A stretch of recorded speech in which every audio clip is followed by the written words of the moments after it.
امریکہ ایران نمائندگان کی ملاقات پاکستان میں ہو سکتی ہے، دونوں ممالک کے درمیان بالواسطہ رابطے ہو چکے۔ جرمن وزیر خارجہ کا دعویٰ، کہا میری معلومات کے مطابق دونوں ممالک کے درمیان براہ راست ملاقات کی تیاریاں کی گئی ہیں جو جلد متوقع ہے۔ دونوں ممالک کے نمائندوں کی ملاقات بظاہر پاکستان میں ہو سکتی ہے۔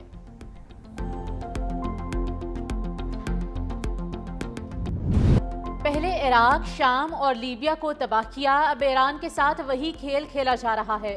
روسی وزیر خارجہ سرگئی لاروف کی امریکہ پر کڑی تنقید، کہا امریکہ مذاکرات کے دوران ہی جارحیت شروع کر دیتا ہے جس سے عالمی سلامتی کے لیے شدید خطرہ پیدا ہوتا ہے۔ روس کا کہنا ہے کہ ماسکو ایران کا دفاع نہیں بلکہ بین الاقوامی قانون اور اصولوں کے احترام کا محافظ ہے، جبکہ امریکی مذاکرات کاروں کے رویے پر شدید سوالات اٹھ رہے ہیں۔ لاروف نے مشرق وسطیٰ میں امریکہ کے رویے کو خطرناک قرار دیتے ہوئے عالمی برادری سے مطالبہ کیا کہ وہ امریکہ کے دوہرے معیار اور اس کے جارحانہ اقدامات پر غور کرے تاکہ خطے میں استحکام اور انصاف قائم رہ سکے۔ ایران کی توانائی تنصیبات پر حملے 10 روز کے لیے معطل کر دیے، امریکی صدر کا تاریخ میں توسیع کا اعلان، کہا ایرانی حکومت کی درخواست پر یہ فیصلہ کیا۔ ٹروتھ سوشل پر بیان، کہا وقفہ 6 اپریل شام 8 بجے تک جاری رہے گا۔ صدر ٹرمپ نے ایک تقریب سے خطاب کرتے ہوئے کہا کہ ایران کے ساتھ مثبت انداز میں مذاکرات جاری ہیں۔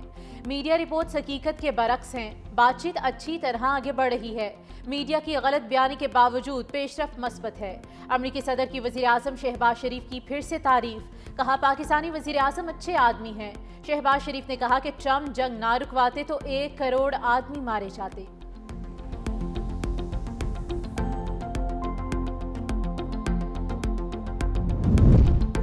ایرانی حملوں کے باعث خلیجی ممالک میں امریکی اڈے ناقابل رہائش بن گئے، امریکی فوجی ہوٹلز میں رہنے پر مجبور۔ نیو یارک ٹائمز کے مطابق محدود فضائی عملہ ہی متاثرہ اڈوں پر موجود رہ گیا۔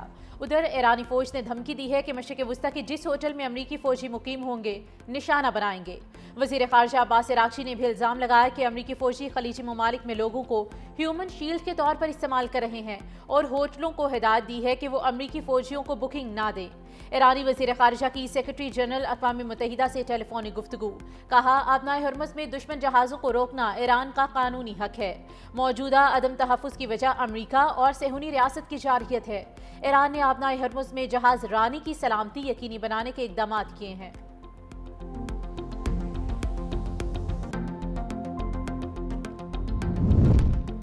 ایران کا جوہری عدم پھیلاؤ معاہدے سے دستبرداری پر غور، ایرانی حکام کا کہنا ہے کہ NPT رکنیت کے باوجود پرامن جوہری توانائی سے کوئی فائدہ نہیں ملا، معاہدے کے باوجود ایران پر حملہ کیا گیا، پرامن جوہری پلانٹس کو تحفظ فراہم نہیں کیا گیا۔ اسرائیل NPT کا رکن نہیں لیکن اس پر کوئی دباؤ نہیں، اسرائیلی جوہری پلانٹ کا سب کو معلوم ہے مگر عالمی برادری خاموش ہے۔ معاہدے کی خلاف ورزی کر کے ایران پر غلط الزام لگا کر حملہ کیا گیا۔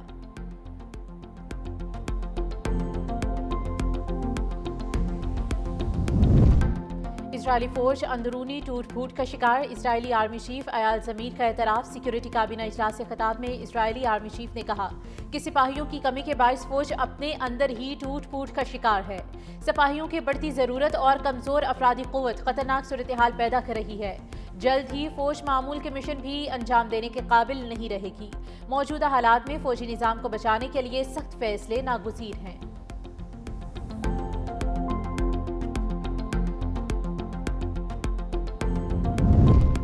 آبنائے ہرمز سے توانائی کی ترسیل میں اضافہ، امریکی وزیر خارجہ مارکو روبیو کی میڈیا سے گفتگو، کہا ثالث ممالک ایران کے ساتھ پیغامات کا تبادلہ کر رہے ہیں، کچھ پیش رفت ہوئی ہے، توانائی کی ترسیل اتنی نہیں جتنی ہونی چاہیے مگر کچھ بہتر ہوئی ہے، پیغامات کے تبادلے کا عمل جاری ہے، میڈیا میں اس پر بات نہیں کی جائے گی، اگر ایران دھمکانا بند کر دے تو آبنائے ہرمز کل ہی کھل سکتی ہے، جو ممالک عالمی قوانین کی پرواہ کرتے ہیں انہیں اس معاملے پر اقدام کرنا چاہیے۔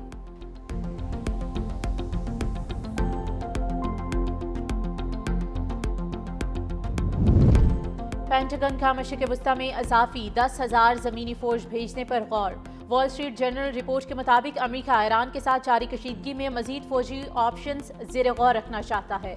امریکی محکمہ جنگ کے حکام منصوبے پر کام کر رہے ہیں، ٹرمپ ایک جانب امن مذاکرات پر غور جبکہ دوسری جانب فوجی تیاریوں کو بھی بڑھا رہے ہیں۔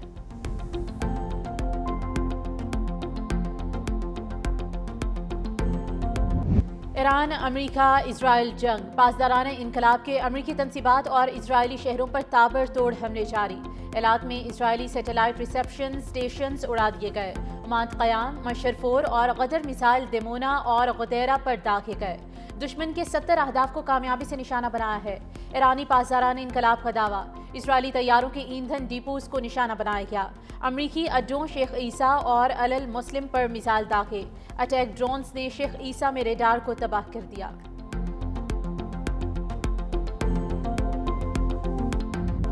امریکہ اور اسرائیل کا منافقانہ رویہ جاری، ایک طرف مذاکرات تو دوسری جانب بمباری۔ ایران کے شہر قم میں حملے میں 6 افراد جاں بحق، فضائی حملے میں 3 رہائشی عمارتوں کو نقصان۔ ایرانی میڈیا، متعدد افراد زخمی۔ حزب اللہ کی صہیونی فورسز کے خلاف دفاعی کارروائیاں جاری۔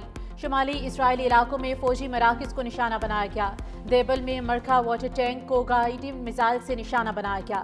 حزب اللہ نے قیام حراستی مرکز کے پاس اسرائیلی فوج اوتران کی گاڑیوں پر ڈرون حملے کیے۔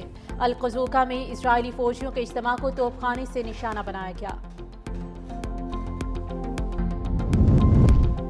عالمی منڈی میں تیل کی قیمتوں میں اتار چڑھاؤ کا سلسلہ جاری۔ امریکی صدر ڈونلڈ ٹرمپ کے اعلان کے بعد برنٹ اور WTI کی قیمتوں میں کمی۔ برنٹ $106 جبکہ WTI $93 فی بیرل تک گر گیا۔ ایران کی جانب سے پاکستانی جہازوں کو اپنائے ہرمز سے گزرنے کی اجازت۔ ماہرین کے مطابق ٹرمپ کے بیانات سے آئل مارکیٹس میں اتار چڑھاؤ کا سلسلہ جاری ہے۔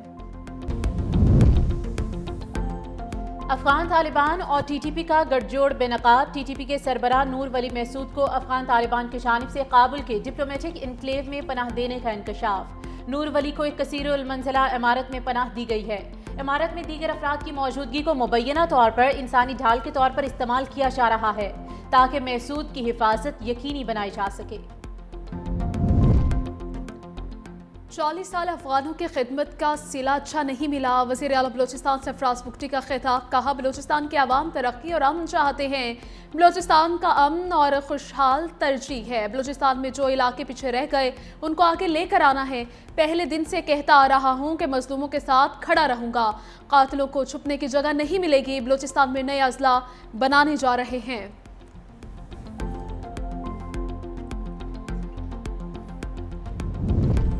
پاکستان میں بجلی حق سمجھ کر چوری کی جاتی ہے۔ دنیا کا واحد ملک ہے جہاں بازار دوپہر کے بعد کھلتے اور نصف رات کے بعد بند ہوتے ہیں۔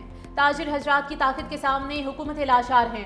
خواجہ آصف کی تاجر برادری کے کاروباری اوقات پر کڑی تنقید۔ ایکس پر لکھا کہ دنیا مغرب کے بعد بازار بند کرتی ہے، ہمارا میڈیا ہر ایشو پر بات کرتا ہے، اس مسئلے پر خاموش ہے۔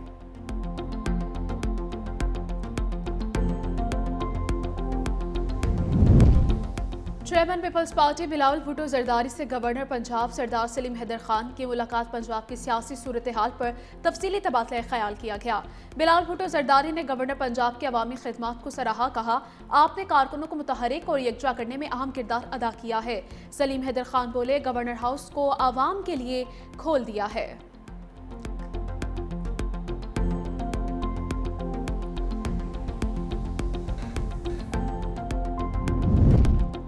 وفاقی وزیر داخلہ محسن نقوی کی ڈپلومیٹک انکلیو میں چینی سفارتخانے آمد۔ چینی سفیر نے سفارتخانے آنے پر وزیر داخلہ محسن نقوی کا استقبال کیا۔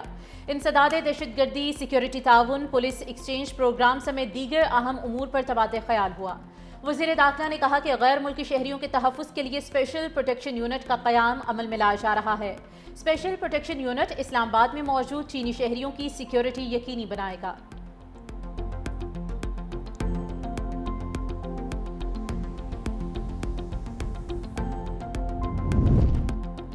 وزیر اعلیٰ سندھ مراد علی شاہ سے وفاقی محتسب اعلیٰ نوید کامران بلوچ کی ملاقات۔ وزیر اعلیٰ سندھ کا کہنا تھا کہ سندھ میں وفاقی محتسب اعلیٰ کے مزید ریجنل اور سب ریجنل دفاتر قائم کیے جائیں گے۔ سندھ حکومت بھرپور تعاون کرے گی۔ نوید کامران کے مطابق ادارہ 660 وفاقی اداروں کے خلاف شکایت حل کرتا ہے۔ سب سے زیادہ شکایت بجلی کی تقسیم کار کمپنیوں، EOBI، پاسپورٹ، نادرا اور دیگر اداروں سے متعلق ہیں۔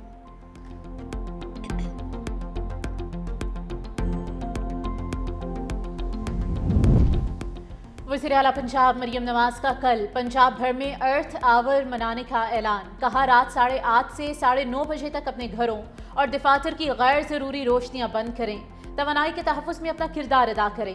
نئی نسل کو صاف اور محفوظ ماحول دینا ہم سب کی ذمہ داری ہے۔ ارتھ آور کا مقصد توانائی کے مؤثر استعمال کا شعور اجاگر کرنا ہے۔ سیکرٹری ماحولیات مہم کے لیے فوکل پرسن مقرر۔ سینئر وزیر مریم اورنگزیب صوبے بھر میں مہم کی نگرانی کریں گی۔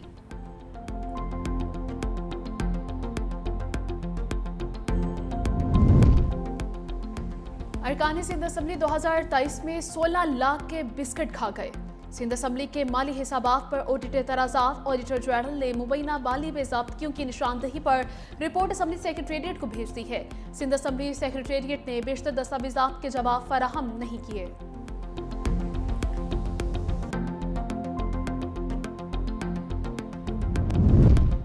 پاکستان کو عالمی بینک سے 38 کروڑ ڈالر کا نیا قرضہ ملنے کا امکان۔ عالمی بینک سے ملنے والی ممکنہ رقم توانائی منصوبے پر خرچ کی جائے گی۔ پاور سیکٹر کے منصوبے کی مجموعی مالیت تقریباً 70 کروڑ ڈالر ہے۔ ایشین انفراسٹرکچر بینک، اسلامی ترقیاتی بینک بھی مالی مدد کریں گے۔ مجوزہ منصوبے کا مقصد بجلی نظام کو مضبوط اور مستحکم بنانا ہے۔ 500 kV کی بڑی ٹرانسمیشن لائن مٹیاری تا رحیم یار خان بنانے کا منصوبہ۔ NTDC میں اصلاحات کے لیے تکنیکی معاونت بھی دی جائے گی۔ نجی شعبے کی شمولیت کا فروغ، توانائی کے اداروں میں گورننس بہتر بنانے پر بھی زور۔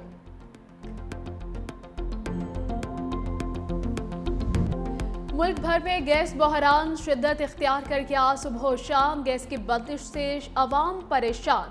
گیس ترسیل کمپنی کو شارٹ فال کا سامنا۔ گھریلو صارفین کو گیس کی فراہمی محدود۔ صنعتیں بھی متاثر۔ کراچی سے خیبر تک گیس کی فراہمی متاثر۔ شہریوں کے چولہے ٹھنڈے پڑ گئے۔ شیڈول کے مطابق بھی گیس نہیں آتی۔ شہریوں کی دہائیاں۔ حکومتی ناقص پالیسی اور بحران سے نمٹنے کی تیاری پر بھی سوالات اٹھنے لگے۔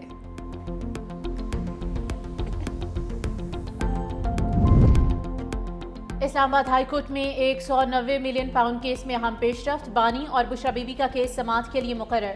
رجسٹرار آفس نے کاز لسٹ جاری کر دی۔ چیف جسٹس سرفراز ڈوگر اور جسٹس محمد آصف سماعت کریں گے۔ عدالت نے نیب کی درخواست پر وکیل سے جواب طلب کر رکھا ہے۔ نیب نے سزا معطلی درخواستوں کی ناقابل سماعت ہونے پر اعتراضات اٹھا دیا۔ بانی پی ٹی آئی اور بشرا بی بی نے سزا معطلی کی درخواستیں دائر کر دی۔ 17 جنوری 2025 کو احتساب عدالت نے بانی پی ٹی آئی اور بشرا بی بی کو سزائیں سنائی تھیں۔